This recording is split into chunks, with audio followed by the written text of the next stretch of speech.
Le domaine de l'entrepreneuriat, c'est depuis la classe de première. Première, je faisais déjà les t-shirts, puisque je faisais la sérigraphie. J'ai un site internet où je vends mes t-shirts, je sais pas si vous avez vu. Oui, j'ai vu justement. Oui, avant d'avoir ma première caméra offerte par mon oncle après l'obtention de mon bac. Donc j'ai pu développer le concept et autres jusqu'à maintenant.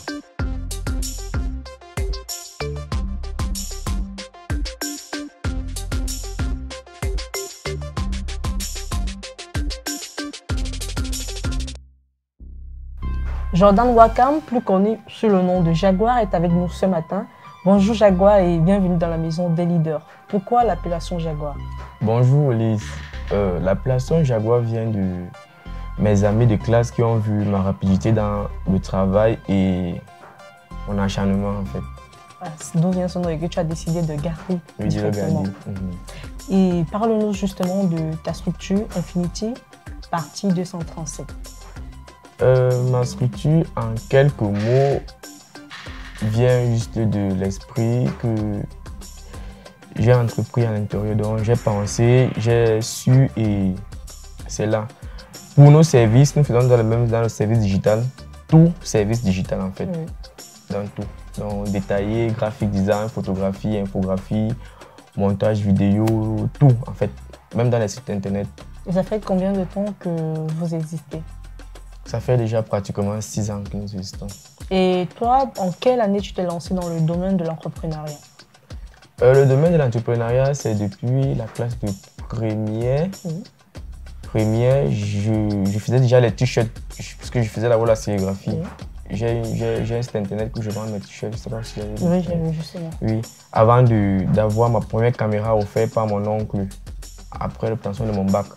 Donc j'ai pu développer le concept et autres jusqu'à maintenant. Et en classe de première, tu avais quel âge? Je crois en classe de première, j'avais soit les 18-19. Donc à 18 ans, étant jeune, tu étais déjà passionné par ce domaine-là? Non, je ne buvais pas encore la bière à ce moment. Non, je ne buvais pas encore la bière à ce moment. Mais tu étais quand même passionné déjà par le monde de l'entrepreneuriat que tu découvrais. Qu'est-ce qui t'a vraiment motivé à te lancer? En fait, ce qui m'a motivé à me lancer, pour se dire vrai, je viens d'abord d'une famille là-bas un peu chaude. C'est-à-dire, tu devrais sauf que travailler pour avoir à manger. Donc, tu n'avais pas le choix. Et pourquoi le nom Infinity Party 237? Comme j'ai dit, le nom Infinity Party vient de mon début de t-shirt, puisque je faisais les t-shirts flocage. J'étais d'abord floqueur de t-shirts. Et j'avais un mouvement où les jeunes payaient les t-shirts, on faisait les soirées de chilling, les soirées fêtes et autres. Et c'était un peu plus récurrent du côté de Bonabéry. Puis c'est parti à Aqua. Et le nom, on considère le nom. Donc le temps de vouloir changer, j'avais trop pris l'élan. On préférait garder ce qui était déjà qu'on connaît déjà connu du public. Et pourquoi une entreprise spécialisée justement dans ce domaine-là? Dans ce domaine-là, parce qu'il y a d'abord la passion, j'aime. C'est un domaine où je comprends vite. C'est un peu comme si j'ai mon oncle qui fait partie de ça. Il était un peu comme un leader pour moi. Oui, en fait. Est-ce que tu peux conseiller à tout jeune qui souhaite se lancer dans l'entrepreneuriat de côtoyer le domaine de l'audiovisuel? Est-ce que c'est un domaine rentable pour toi? Hey, il n'y a aucun domaine qui est rentable si on ne veut pas. Le seul domaine qui est rentable, c'est le domaine qu'on aime. Il faut d'abord aimer et savoir le sacrifice qu'il y a à l'intérieur. Sinon, tu ne vas jamais aimer tout travail. Tous les travaux, tout ce que tu vas faire, tu ne vas pas aimer. L'amour déjà de ce L'amour déjà, oui. C'est la base. C'est la base. Mais maintenant, est-ce qu'il y a un secret pour réussir dans ce domaine précisément? Est-ce que c'est l'amour? Est-ce que c'est la persévérance? Le secret, comme on dit, tout secret, c'est le travail. Si tu ne travailles pas, tu ne peux pas percer.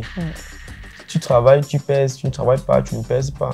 Étant donné que chaque jour, on se met toujours au défi et on croit toujours qu'on est dernier et il y a toujours ce qu'on veut dépasser en fait. Et c'est cette concurrence en soi là, qui te fait évoluer à un niveau dont ce qui est sûr est au plus fort que soi. Voilà. 6 ans que tu es dans ce domaine, quelles sont les différentes difficultés que tu as eu à rencontrer? Comment les gères-tu?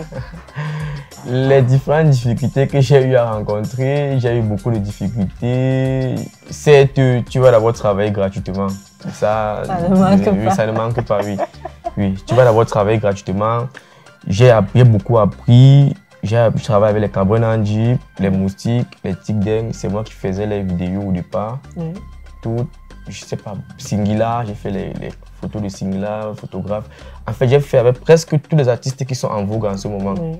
Oui, certes, j'ai pas été millionnaire, ça a été gratuit. Mais ça m'a permis de savoir comment gérer, comment parler aux clients, comment éviter certains trucs. Alors, tu as travaillé avec ces artistes de renom. Pour un départ, tu n'as pas commencé à travailler avec eux pour de l'argent. Oui, pas vrai. Mais quelle a été la clé en fait? Tu travailles avec eux pourquoi? Pour te faire un nom, pour plus connaître dans le domaine ou alors pour te créer justement ces contacts-là? Pourquoi travailler gratuitement? Effectivement, puisque tu n'es pas bête, tu peux pas aller travailler sans avoir un objectif. Là, quand tu peux tâter le terrain, tu sais que soit c'est l'argent, soit c'est l'expérience, soit c'est la renommée. Donc moi, j'avais déjà mis l'argent de côté. Donc il y a le transport pour se déplacer, il me gérait, je n'ai pas de problème. Mais c'était plus la renommée et l'expérience en fait. Vous savez que pour un entrepreneur, l'argent ne doit pas d'abord être le centre de ses intérêts. Oui. Au contraire, c'est d'abord chercher l'expérience, chercher encore quoi, la notoriété ou bien déjà l'expérience pour un départ. Parce que s'il commence à chercher l'argent avant la notoriété, en fait, il sera buté. Il sera très buté. Pourquoi? Parce que il va travailler, il va payer du matériel cher. Il aura toujours les clients qui vont toujours donner les prix basiques. Et sa façon d'agir, il risque de ne plus continuer parce que il a toujours les clients qui donnent toujours les prix basiques par rapport à son matériel. Donc avec ça, ça ne te permet pas d'évoluer. Alors si je comprends bien, lorsque tu cherches l'expérience et que tu as déjà cette expérience qui conduit au contact, facilement maintenant tu peux taxer tes prix, tu peux vraiment donner des prix en sachant que tu as déjà cette connaissance, tu as déjà l'expérience, tu as même déjà un carnet d'adresses assez large. Effectivement, ça fait que tu peux travailler même pour toi, c'est tellement rapide de le faire. Peut-être par exemple, on peut te donner peut-être une vidéo à faire. Pour quelqu'un qui est basé plus sur l'argent, ça va paraître difficile pour lui, mais alors que moi, je sais que non, là, je prends peut-être 2 à 4 éléments en ligne, je fais rapidement, je passe même 2 jours pour ne pas livrer au client rapidement, pour lui montrer que c'est facile. Donc, un peu ça. C'est ça un peu le secret parce que c'est pas la première fois que j'écoute. Quelqu'un me disait toujours un jour que je peux faire ce travail aujourd'hui, mais si je le fais, le client va voir que c'est assez facile. C'est vrai. Et si tu textes 200 000, il va se dire que non, pour un travail d'un jour, c'est pas évident. Plus c'est long, plus c'est dit que ça mérite une forte somme. Effectivement. Mais est-ce que tous ces artistes avec qui tu as travaillé avant, est-ce que tu continues à travailler avec eux?